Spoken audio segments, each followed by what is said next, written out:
I found footage of my wife and brother that they thought was erased years ago. 14 times. In my house. In my bed. They even opened an offshore account with money stolen from me.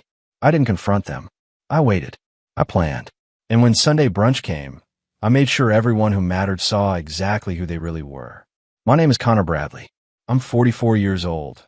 And until 3 weeks ago, I thought I had it all figured out. A successful dental practice I co-owned with my younger brother Jeremy.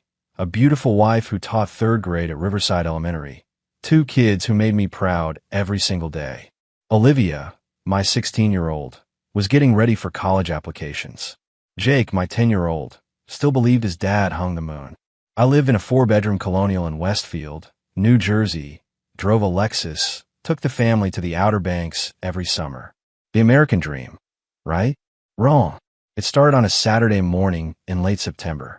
I was cleaning out the garage, something Jennifer had been nagging me about for months. Between old tax files and boxes of Christmas decorations, I found our old security system's hard drive from 2019. We'd upgraded to a cloud-based system 2 years back, and this thing had been collecting dust ever since. I was about to toss it in the garbage pile when something made me hesitate. Maybe it was the investigator in me, the part that used to watch detective shows and wonder if I'd miss my calling. Maybe it was just curiosity. I carried it inside, plugged it into my laptop in the study, and waited for the files to load. The first few folders were exactly what I expected.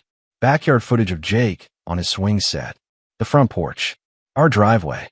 Then I clicked on one labeled Living Room, August 2019, and saw the thumbnail preview. Jennifer, on our couch, but not alone.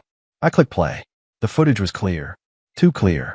Jennifer walked in a frame, wearing one of my old button-down shirts, the blue one I'd been looking for last year. She was laughing, turned to someone behind the camera. Then Jeremy stepped into view, holding a bottle of wine from our rack. My wine. The Napa Valley Cabernet. I'd been saving for our anniversary. He opened it like he owned the place. Like it was his house, his couch, his wife. I watched them sit down together, watched the way she leaned into him, the way his hand found her knee. There was a familiarity there, a comfort that takes time to build. This wasn't their first time. Not even close. I should have felt rage. Should have felt my blood boiling, my fists clenching. But I didn't. Instead, something cold settled in my chest. Something calculating. I sat there in my leather office chair, the Saturday morning sun streaming through the window, birds chirping outside, and I watched my entire life reveal itself as a lie. When the footage showed Jennifer touching his face, that tender gesture you only give someone you truly care about, I closed the laptop. I didn't cry, didn't shout, didn't break anything. I just sat there, perfectly still, and started planning. That night, Jennifer came home from a teacher's conference at 6:30, carrying her tote bag stuffed with papers she claimed needed grading. She kissed me on the cheek, asked about my day at the clinic, started pulling ingredients from the fridge for dinner. Normal. Everything was so damn normal. How was the conference? I asked, watching her chop vegetables at the island. Oh, Jennifer said, not looking up. Same old professional development stuff. They brought in some consultant to talk about differentiated instruction. Honestly, I could have taught the session myself. I nodded, sipped my beer. Jeremy stopped by the clinic today. Said he might swing by this weekend to help with that grill cover. Her knife paused for just a fraction of a second. That's nice of him, she said, resuming her chopping. Kelsey keeping him busy with the kids. I guess so. I replied, keeping my voice even. You know how it is. She laughed, that easy laugh I'd fallen in love with 17 years ago. Yeah, kids are exhausting. Speaking of which, where are ours? Olivia's at volleyball practice. Jake's upstairs doing homework. Good, she said, sliding the vegetables into a pan. I was thinking maybe this weekend we could take them to the orchard. Apple picking season and all that. I watched her move around the kitchen, comfortable in her deception. How long had she been doing this? How many times had she lied to my face while I smiled and believed every word? After dinner, after the kids went to bed, after Jennifer fell asleep beside me like nothing was wrong, I went back to my study. I pulled up the hard drive again and started going through every file, methodically, taking notes. Dates, times, locations. Building a timeline. August 2019. September 2019. October 2019. November 2019. The files kept coming, each one a knife to the gut. Our couch. Our bedroom when I was at a dental conference. Our kitchen island where we ate breakfast as a family every morning. By 3 in the morning, I'd found 14 separate incidents, all documented, all time-stamped. The camera had been positioned in the living room entertainment center, something I'd set up years ago when we had issues with a housekeeper we suspected was stealing.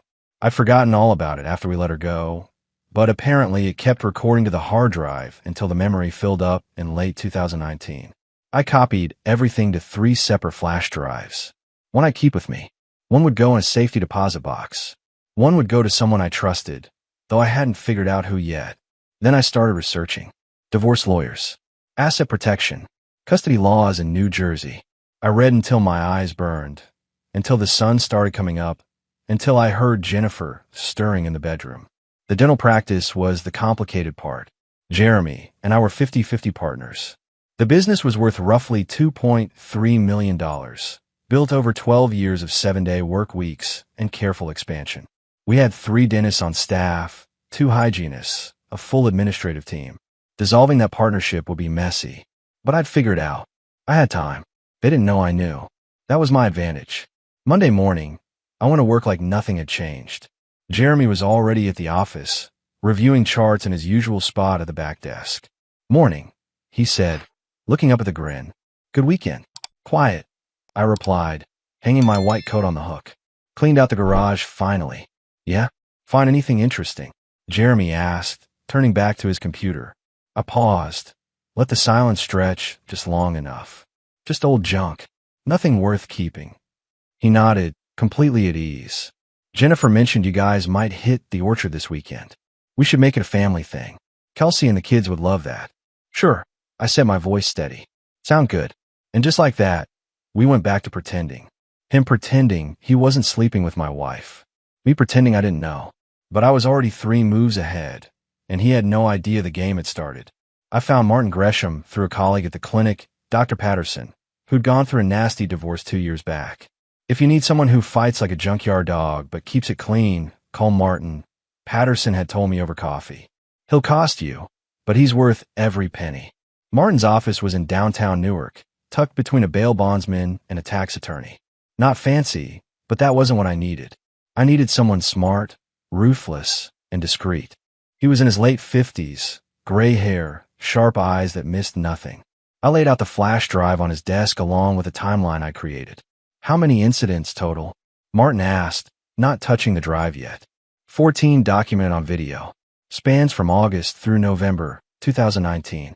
All in my house, except 2 that were in my brother's car in our driveway. Martin leaned back in his chair. And you haven't confronted either of them? No. Good. Don't. He finally picked up the drive, turned it over in his hands. This is gold, Mr. Bradley. But we need to be strategic. New Jersey is an equitable distribution state, not community property. That means the court divides assets fairly, not necessarily 50-50. What about the business? I asked. My brother and I are equal partners. That's where it gets interesting, Martin said, pulling out a legal pad. Do you have a partnership agreement? Yes. Drafted when we started 12 years ago. Does it have a morality clause? Anything about conduct detrimental to the business? I thought back. Our father had insisted on including something about that when we drew up the papers, said it was important to protect the family name. Yes.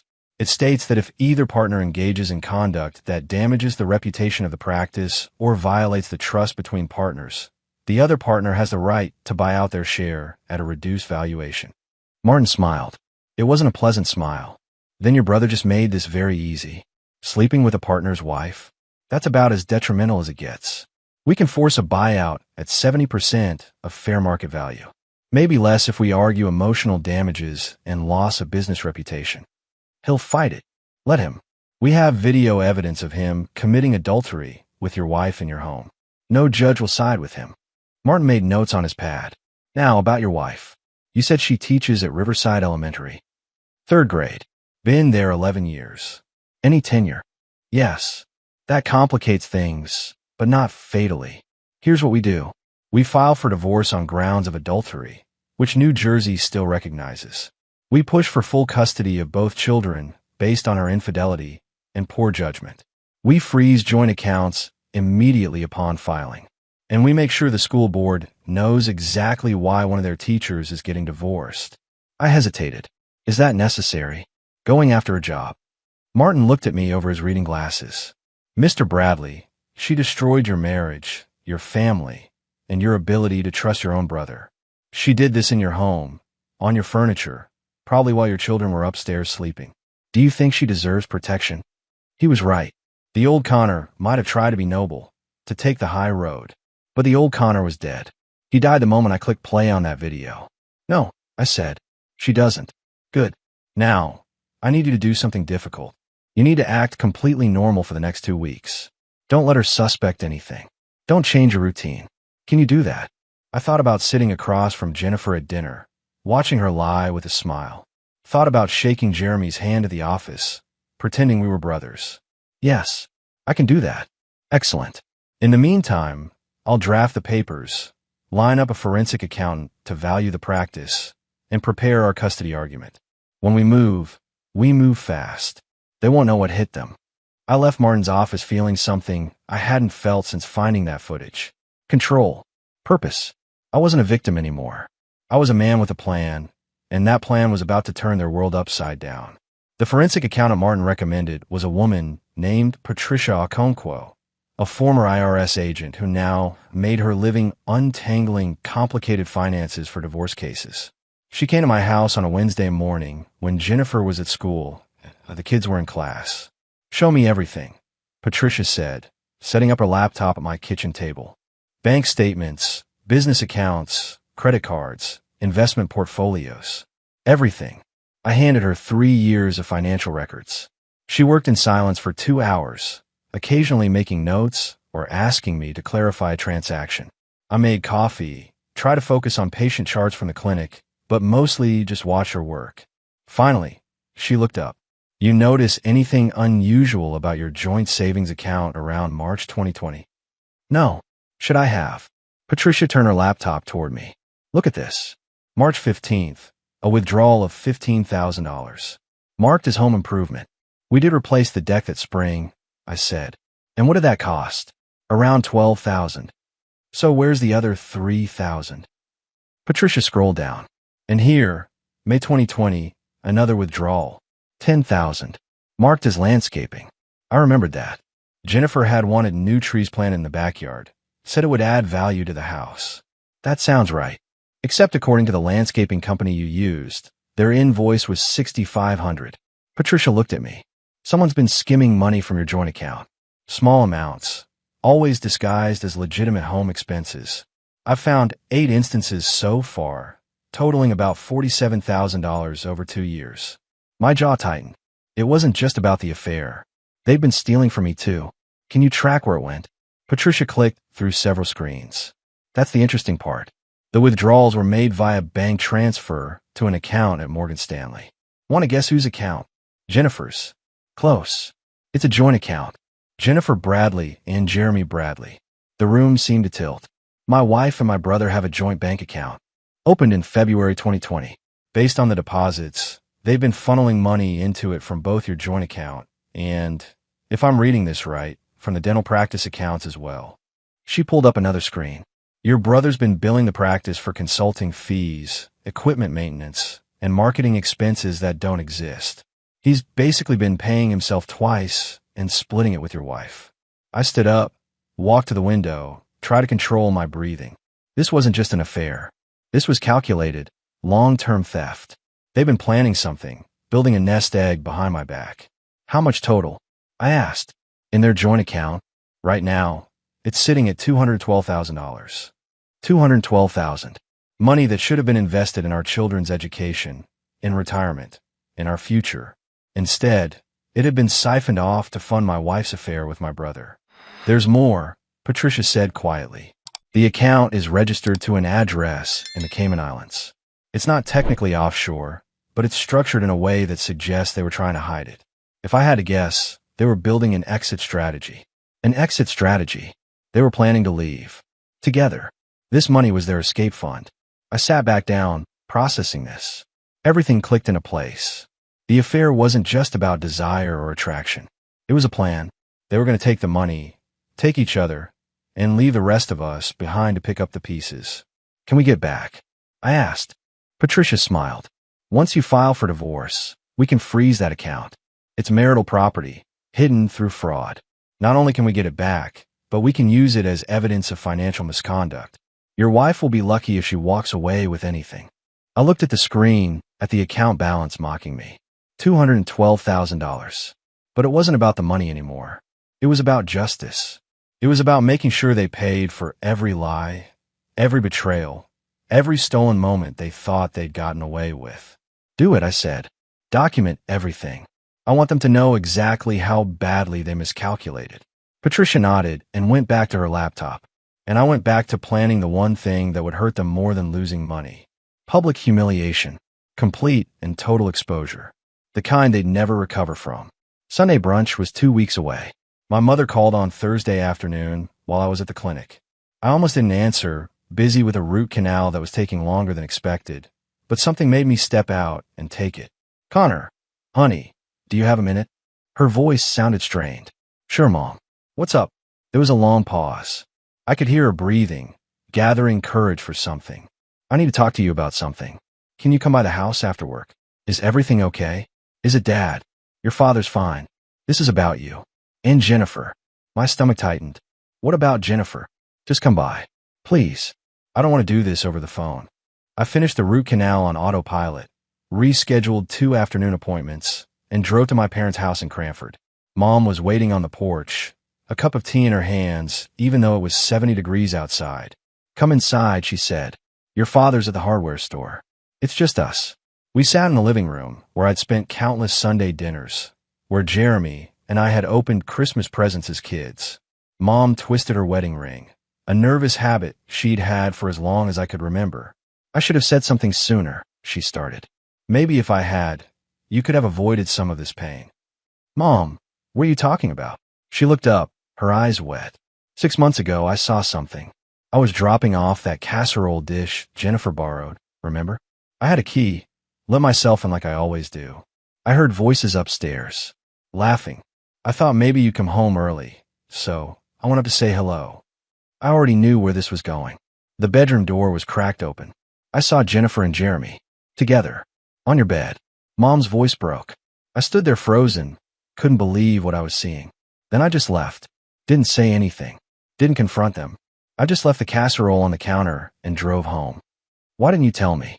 My voice came out harder than I intended. Because I wasn't sure what I saw. It was just a glimpse. Maybe they were just talking. Maybe I misread the situation. I didn't want to accuse them of something so horrible without being certain. And then I told myself I was being paranoid, seeing things that weren't there. But the more I thought about it, the more certain I became.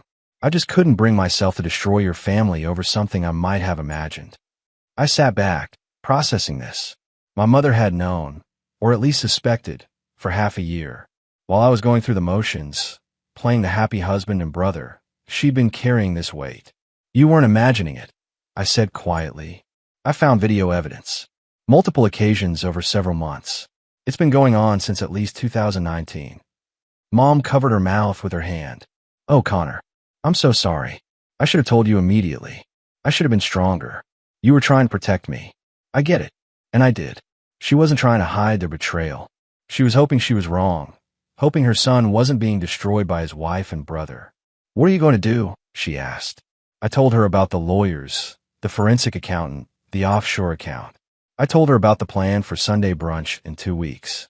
She listened without interrupting, her face growing paler with each detail. You're going to expose them in front of everyone. That's the plan. Your father will be devastated. Jeremy's his son, too. Jeremy stopped being anyone's son when he decided to sleep with my wife. I stood up, walked to the window. I need you and Dad there. At the brunch. I need you to see this, to understand why I'm doing what I'm doing. We'll be there, Mom said. Whatever you need, we're on your side. Jeremy made his choices. Now he has to live with the consequences. I hugged her before I left, held on longer than usual. She wasn't perfect. She should have told me 6 months ago. But she was still my mother, and she was still in my corner. That was more than I could say for half my family. The Sunday brunch was set for October 15th at Jennifer's parents' house in Summit.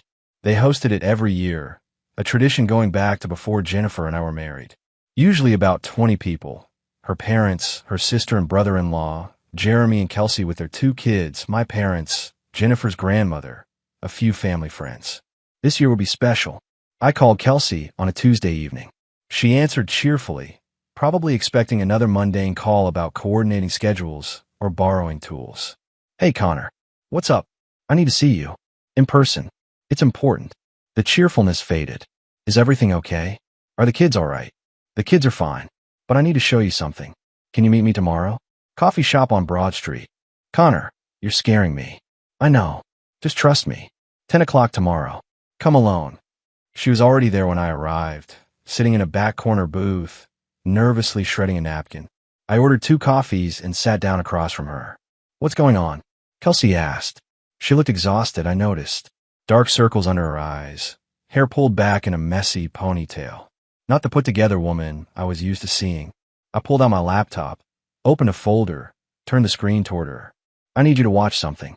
It's going to be hard, but you need to see it. I played one of the shorter clips. Just 90 seconds, but enough. Kelsey watched without expression, her face going completely blank.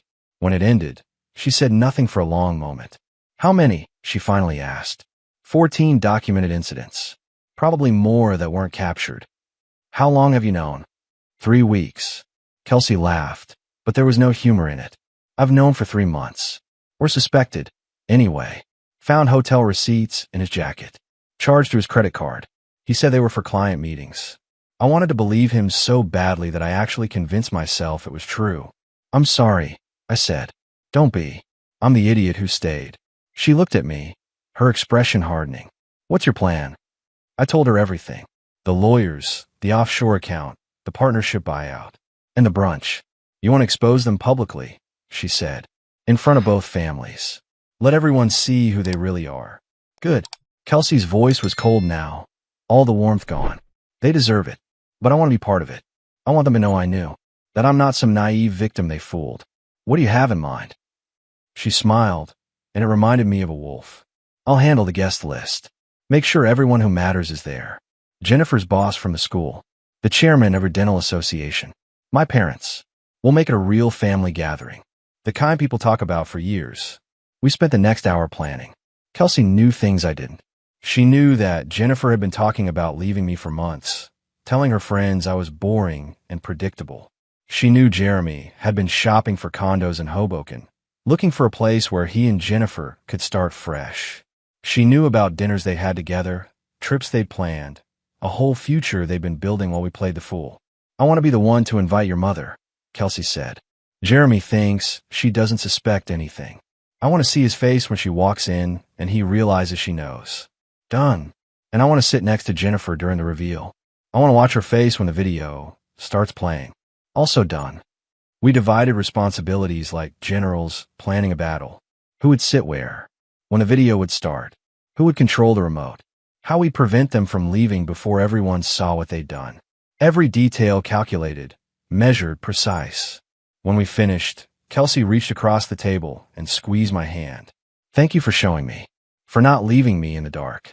We're in this together now, I said. Yeah, we are. She stood up, gathered her things. 2 weeks. Let's make it count. I watched her leave, shoulders squared, head high. Jeremy had underestimated his wife. They both had. That was going to be their biggest mistake. The morning of October 15th arrived clear and crisp. One of those perfect autumn days that New Jersey does so well. Jennifer spent an hour getting ready, choosing a cream-colored dress that she said made her look sophisticated. She had no idea she was dressing for her own execution. You seem nervous, Jennifer said in the car, glancing over at me. The kids were in the back, Olivia texting, Jake playing on his tablet. Everything okay? Just thinking about work, I replied, keeping my eyes on the road. Big week coming up. We arrived at her parents' house in Summit at 11. Cars already lined the street. Kelsey had done her job well. I counted at least 25 people, more than usual. Jennifer's parents, her sister Amanda with her husband, my parents, Jeremy and Kelsey with their kids, Jennifer's boss, Principal Hawthorne from Riverside Elementary, Dr. Patterson from the clinic, even Thomas Brennan, the chairman of the New Jersey Dental Association. Wow, big crowd today, Jennifer said, sounding pleased. Mom must have invited half the neighborhood. It's going to be memorable, I said. Inside, the dining room table was loaded with food. Jennifer's mother, Caroline, had outdone herself. Bagels, lox, quiche, fresh fruit, pastries. Everyone mingled, chatting and laughing. Jeremy found me in the kitchen, clapped me on the shoulder. Good turnout, huh? Jeremy said, grinning. Dad's already talking about the Jets game. You want to grab a beer? Sure, I replied evenly. Let's enjoy the day. Kelsey caught my eye from across the room. She gave a small nod. Everything was in place. The laptop was connected to the TV in the living room, hidden behind the couch. The remote was in my jacket pocket. All the pieces were positioned. At noon, Caroline called everyone to sit down. People filled the dining room and spilled into the living room where extra chairs had been set up. I made sure Jennifer sat near the front, close to the TV. Jeremy was next to her. Kelsey sat on Jennifer's other side. My mother sat with my father in the second row, her face composed but her hands clasped tightly together. Caroline stood at the head of the table. Thank you all for coming. It's wonderful to have family and friends together. Before we eat, I wanted to say how grateful we are for. Actually, Caroline, I interrupted, standing up. Before we start, I have something I need to share with everyone. Something important. The room went quiet. Jennifer looked up at me, confused. Connor, what are you doing? Just something everyone should see, I said, pulling the remote from my pocket. Bear with me. I pressed play. The TV screen flickered to life. The thumbnail image appeared. Our living room. Our couch. Then the video started. Jennifer walking in a frame, laughing. Jeremy following her, carrying a wine bottle. Their hands touching. Him leaning in. Her responding. The timestamp glowed in the corner. August 23rd, 2019, 2:47 p.m. The room erupted into chaos, but it was muted, distant. I watched faces instead of the screen. Jennifer turned white, her hand flying to her mouth. Jeremy stood up, so fast his chair fell backward. Caroline gasped. Jennifer's father, Robert, went rigid, his jaw clenched. But the first person to actually move was Robert. He stood slowly, his chair scraping against the hardwood floor. His face had gone the color of ash. He didn't say a word, just stared at the screen for 5 more seconds, then turned and walked toward the patio door. Not to leave, just to breathe. The second person to stand was Kelsey. She didn't look at the screen. She looked directly at Jeremy, her face a mask of cold fury. I'll have your things on the porch by tonight, Kelsey said, her voice cutting through the stunned silence. Don't bother coming inside. Don't call. Don't text. My lawyer will contact you on Monday. Kelsey, wait. Jeremy started. Don't, she said. Just that one word, but it carried the weight of every lie he'd ever told her. Then she walked out, head high, shoulders straight. Jennifer finally found her voice. Turn it off. Connor, turn it off right now. I didn't move, didn't speak, just let the video play. 30 more seconds. A minute. Everyone watching. Principal Hawthorne with her hand over her mouth. Thomas Brennan shaking his head slowly. My mother, tears streaming down her face, my father's arm around her shoulders. When the clip ended, I finally spoke. That's on 14 videos I found. 14 separate occasions. All in my house. Some in my bedroom. All while I was at work, or at conferences, or taking our kids to soccer practice. Jennifer stood up, her hands shaking. You had no right. You had no right to do this here, in front of everyone. I had every right.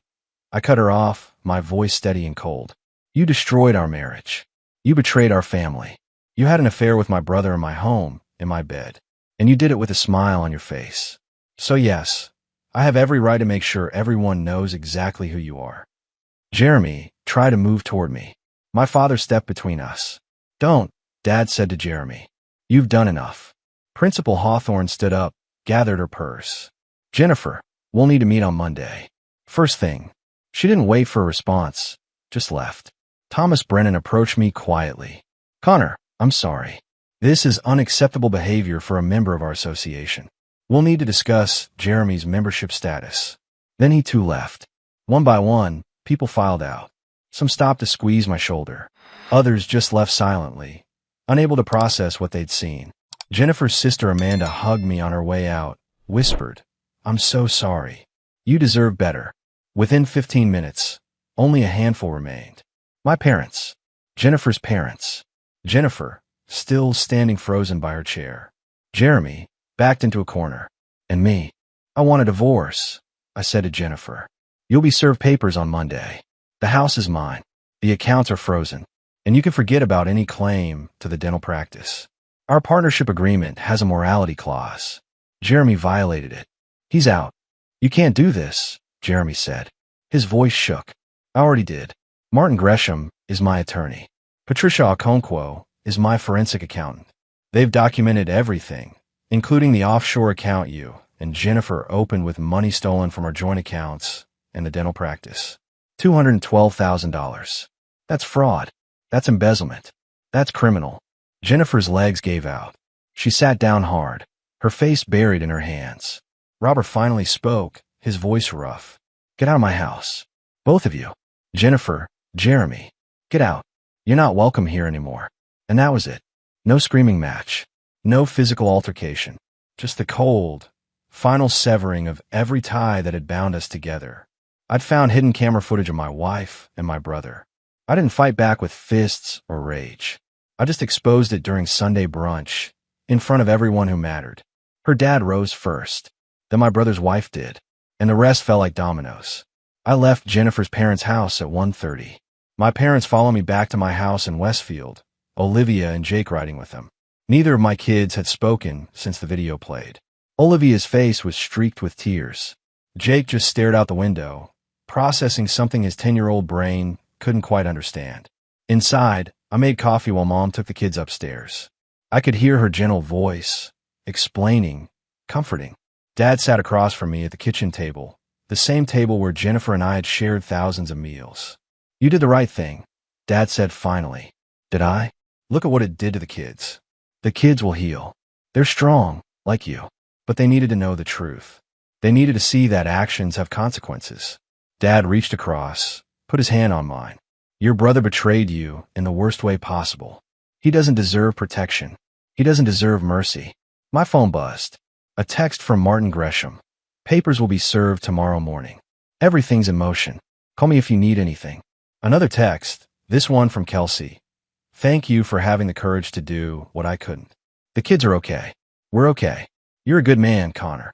I sat there as the afternoon faded into evening, as my parents took care of my kids upstairs, as my phone filled with messages from family and friends. Some supportive, some shocked, all of them understanding that life, as we knew it had just imploded. Around 7, Olivia came downstairs. Her eyes were red, but dry now. She sat next to me, leaned her head on my shoulder. Are you okay, Dad? She asked quietly. I will be. Are you okay? I don't know yet, but I'm glad you showed everyone. Mom needed to be held accountable. She always taught me that honesty matters, that integrity matters. Guess she forgot her own lessons. I kissed the top of her head. I'm sorry you had to see that. I'm not. I'm 16. I'm not a baby.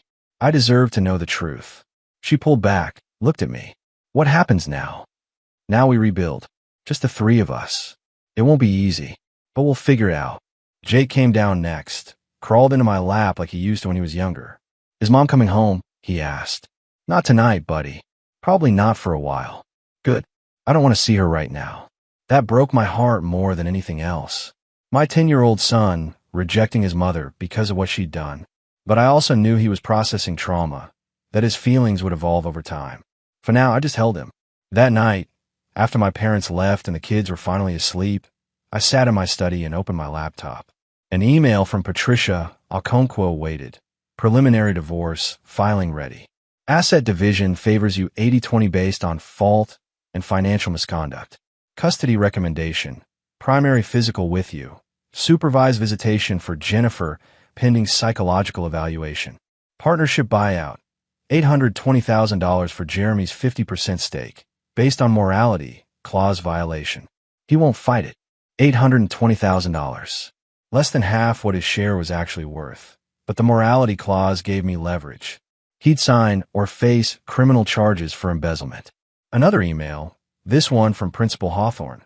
Connor, I wanted you to know that Jennifer has been placed on administrative leave pending a school board investigation in a conduct unbecoming of a teacher.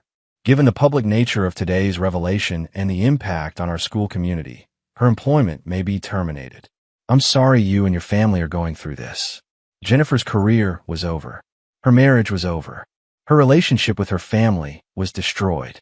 Everything she'd built over 17 years, gone in one afternoon. Some people might call what I did cruel. Might say I should have handled it privately, quietly, given her dignity. But dignity is earned, and she'd forfeited hers the moment she brought my brother into my bed. I closed the laptop, turned off the lights, and went upstairs. Checked on both kids. Olivia was asleep, her phone still clutched in her hand. Jake had his stuffed bear, the one he'd had since he was 2. Both of them breathing steadily, peacefully. They were what mattered now. Not Jennifer. Not Jeremy. Not revenge, or justice, or vindication. Just these 2 kids who needed their father to be strong, to be present, to show them that even when your world falls apart, you can build something better from the ruins. Tomorrow, Jennifer would be served. The legal machinery would grind forward. But tonight, I was just a father watching his children sleep, grateful that at least I still had them. 3 days after the brunch, Jeremy showed up at the dental clinic. I was with a patient when Sandra buzzed me. Your brother's here. Says he needs to talk to you. Should I call security? No. Tell him I'll be out in 20 minutes. I finished the crown prep, made sure Mrs. Hoffman was comfortable, then went to the waiting room. Jeremy sat in the corner, looking like he hadn't slept in days. Unshaven, wrinkled clothes, hollow eyes. Kelsey had made good on her promise. He was living out of a hotel. We need to talk, Jeremy said, standing up. My office. 5 minutes. That's all you get. Inside my office, I didn't sit. Didn't offer him a chair. Just stood with my arms crossed, waiting. Jeremy paced, running his hands through his hair. I know I messed up, he started. I know what I did was unforgivable. But Connor, we're brothers. We're family. There has to be a way to fix this. Fix this. You slept with my wife. In my house. For months. You stole money from our business and from my personal accounts. You destroyed my marriage, my family, and any trust one ever had in you. There's no fixing that, Jeremy. I made a mistake. A mistake. I cut him off, my voice rising for the first time. A mistake is forgetting to call on someone's birthday. A mistake is being late to dinner. What you did was calculated, deliberate betrayal over months. You looked me in the eye every single day and lied. You came to my house for family dinners. You played with my kids. And the whole time, you were sleeping with their mother. Jeremy's face twisted. Jennifer came on to me. She said you were distant, that you didn't pay attention to her anymore. She said, I don't care what she said. You had a choice. You could have told me. You could have talked to me like a brother. Instead, you decided to destroy everything we built together. I walked to the desk, pulled out a folder. These are the buyout papers. $820,000 for your 50% stake in the practice. That's 40% below market value. But the morality clause gives me the right to set the terms. That's not fair. Fair? You want to talk about fair? I slid the folder across the desk. Sign it. Or I press charges for embezzlement. Patricia documented every fraudulent transfer you made. That's a felony. 3 to 5 years minimum. Your choice. Jeremy picked up the papers with shaking hands. You'd really send your own brother to prison? You stopped being my brother the moment you betrayed me. Now you're just a business partner who violated our agreement. Sign the papers, take the money, and get out of my life. He signed. Every page, his signature getting sloppier as he went. When he finished, he looked up at me with something like hope. Maybe someday. No, there's no someday. There's no reconciliation. There's no family barbecues or Christmas dinners or watching our kids grow up together. You made your choice. Now live with it. Jeremy left the folder on my desk and walked out. I watched through the window as he got into his car, sat there for a moment with his head on the steering wheel, then drove away. I felt nothing. No satisfaction, no sadness, no regret. Just the cold finality of a door closing forever. That afternoon, Jennifer called. I let go to voicemail. She called again an hour later. Again, voicemail. The third time I answered.